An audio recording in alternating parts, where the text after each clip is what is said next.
오늘 주제로 가져온 장례 이야기는 기독교 장례식에 관한 부분입니다. 정확히는 개신교 장례식이라고 보면 되고요. 이 영상은 자신있게 말씀드리는데 기독교 장례식을 준비하는 분들에게 정말 큰 도움이 되실 겁니다. 자, 시작하겠습니다. 저희 회사에서 지금까지 진행한 장례 서비스에서 데이터를 뽑았고요. 보시면 개신교 30%, 유교 30%, 불교 15%, 천주교 10%, 기타 5%, 무교가 한 10% 정도 됩니다. 기독교 장례식이 진행되는 비중이 굉장히 높습니다. 한국이 유교의 나라, 불교의 나라 이런 얘기들 하시는 분도 많이 있으신데 데이터로만 보면 개신교가 차지하는 비중이 굉장히 높다는 것을 알 수 있습니다. 그런데 이 데이터로 다 말할 수 없는 부분이 있는 게 장례식이라는 게 딱 하나의 종교로 딱 통일돼서 진행되는 경우가 생각보다 별로 없습니다. 예를 들어서 15년 전에 저희 할머니 장례식으로 진행됐을 때는 작은 어머님들이 교회 다니신 분들이 굉장히 많으셨고, 또 저희 아버지는 유교, 또 삼촌은 불교, 그래서 여러 종교가 좀 융합돼서 목사님도 오시고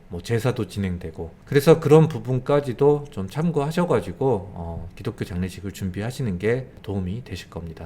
자, 주요 키워드들 보면서 지금부터 기독교 장례에 대한 이야기를 시작하겠습니다. 자, 예배부터 보겠습니다. 기독교 장례식은 예배가 굉장히 중요합니다. 예배가 왜 진행되는지 아시죠? 네, 하나님을 만나는 시간입니다. 기독교 장례식에서는 임종이라는 표현을 잘 안 쓰고 이제 소천했다는 얘기를 많이 쓰시는데, 하늘로 가셔서 하나님 옆에 가 계시잖아요. 하나님 곁에 가 계시지만 이제 막상 옆에는 없으니까 이제 슬픈 감정들이 조금 생길 수 있죠. 그래서 그런 감정들을 예배를 통해서 이제 하나님을 만남으로써 이제 위로를 받을 수 있는 거죠. 그래서 기독교 장례식은 예배가 굉장히 많습니다. 임종 전부터 예배가 진행될 때가 많아요.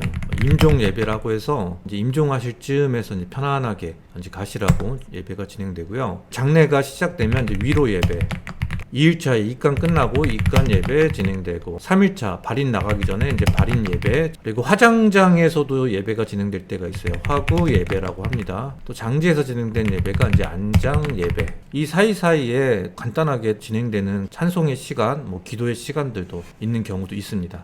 그래서 기독교 장례식에서는 이제 예배가 중심인 장례식이고요. 목사님들이 아무리 바빠도 이 장례식 예배는 좀 많이 참여하고 있습니다. 자, 다음 키워드 이제 목사님. 이 기독교 장례식에서 목사님의 역할이 굉장히 중요합니다. 이유는요, 가족분들이 생각하는 그 목사님의 모습 있잖아요. 굉장히 높은 분, 우리 가족을 인도해주는 분. 회사로 치면 직원들이 바라보는 회장님의 느낌이랄까? 그래서 목사님의 참여, 그리고 목사님의 말 한마디 한마디가 장례식 전체 분위기를 좌우지합니다. 현장에서 막상 보면 대부분의 목사님들은 다행히 좀 인자하시고, 때론 다른 종교들도 좀 이렇게 수용도 해주시는 분도 있고, 장례식이라는 것 자체에 본인이 주인공이 되지 않게끔 한 발 빠질 때는 빠지시고, 유가족분도 충분히 위로해 주시고, 이런 역할을 많이 수행하지만 이제 일부 목사님들이 좀 건의적이고 또 본인 중심적으로 장례를 좀 끌고 가려고 할 때가 좀 있습니다. 스케줄적인 부분에서 유가족의 상황들을 전혀 고려 안 하시는 분도 간혹 있으시고, 믿음이 없는 이제 다른 가족들, 유교나 이제 불교인 다른 가족분들의 그 상황들을 전혀 이해 안 하시려고 하시는 분들도 조금 있으시고, 그래서 목사님의 그 행동으로 인해서 가족 간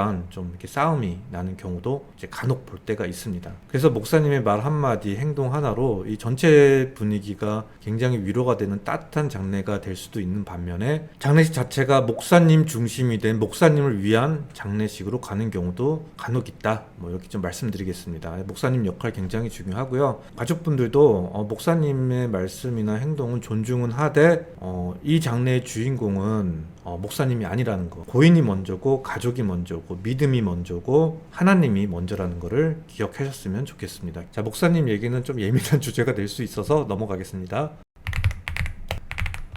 다음 키워드 빈소 세팅입니다. 자, 일반 유교 불교의 빈소 모습입니다. 제사 음식 딱 올라가죠. 그리고 밑에 이렇게 향을 태울 수 있는 향로가 이렇게 세팅이 됩니다. 자, 그리고 제단 앞에는 위패가 올라가죠. 자, 위패 아시죠? 혼을 담는 용도로 쓰입니다. 네, 이게 일반적인 불교, 유교의 빈소 세팅이고요.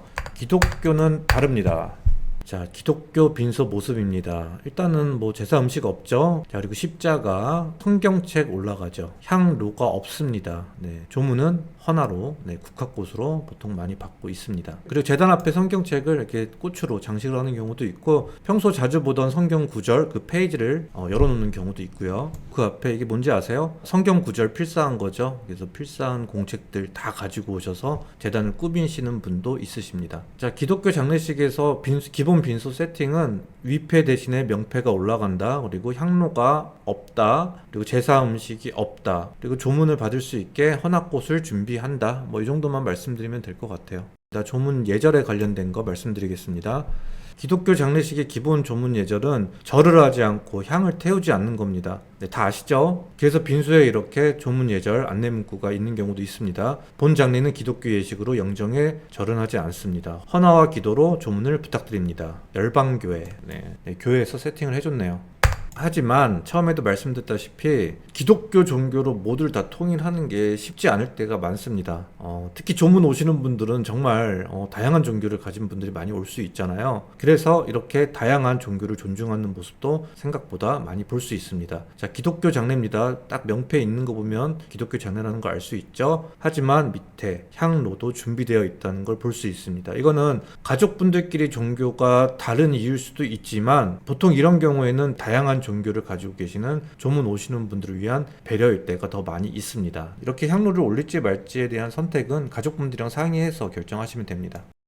자, 다음 키워드 단체 조문. 기독교 장례식 예배가 많잖아요. 교회에서 성도님들과 함께 단체로 오시는 경우가 굉장히 많습니다. 그것도 하루에 몇 번씩 오시는 경우도 있어요. 그래서 항상 단체로 조문이 온다라는 것을 좀 인지하고 계셔야 되고요. 단체로 조문을 오시면 이분들이 단체로 식사를 하고 가셔야 돼요. 뭐 30명, 40명, 50명이 될 수도 있잖아요. 그래서 단체 조문 전에 미리 음식을 좀 준비하셔야 되고 자리도 확보를 해 놓으시는 게 좋습니다. 그래서 도우미 실장님께서 단체 조문 계획을 좀 대비해서 음식도 세팅해 놓고 자리 확보도 할 수 있게끔 함께 좀 준비하셔야 됩니다.